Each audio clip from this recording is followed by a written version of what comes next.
میرا سوال یہ ہے کہ بعض دفعہ نماز جمعہ پڑھنے کے لیے مسجد میں جاتے ہیں تو لیٹ جاتے ہیں، اگلی صف میں جگہ ہوتی ہے، جیسے اسماعیل بیٹر کا ان کو پھیلا کے اگلی صف میں جا کے بندہ بیٹھ سکتا ہے نماز پڑھنے کے لیے، گناہ گار تو نہیں ہوتا؟ خطبہ ہو رہا ہو نا تو مسجد میں جب داخل ہو نا تو جہاں جگہ ملی وہاں فوراً بیٹھ جانا ہے۔ فی الحال مسجد میں تو چل سکتے ہیں، جیسے کہ اب عالمی مدنی مرکز فیضان مدینہ کی لوکیشن میں آپ کو عرض کر سکوں کہ جیسے یہ دروازے سے داخل ہوئے باہر کے مین انٹرنس سے، اب یہ کھلے آسمان تلے جو حصہ ہے یہ ہمارے یہاں مطلب یہ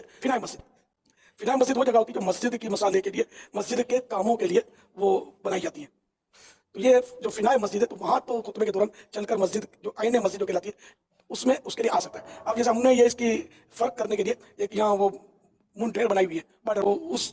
کے اندر جیسے آئیں گے نا اور خطبہ بھی جاری ہے تو اب آگے نہیں بڑھیں گے، بس وہیں بیٹھ جائیں گے۔ یہ مسجد میں خطبے کے دوران چلنے کی شرح جائز نہیں ہے، اس کا یہ مسئلہ ہے۔ اتنے لوگ بیٹھے ہوئے تو اب یہ پلانگے تو گردنیں پلانگے یا کندھے پلانگے، تو اس طرح مطلب جانا تو یہ مطلب ایسے لوگوں کو قیامت کے دن جہنمیوں کا پل بنایا جائے گا، لوگ اس کو روندتے ہوئے کچلتے ہوئے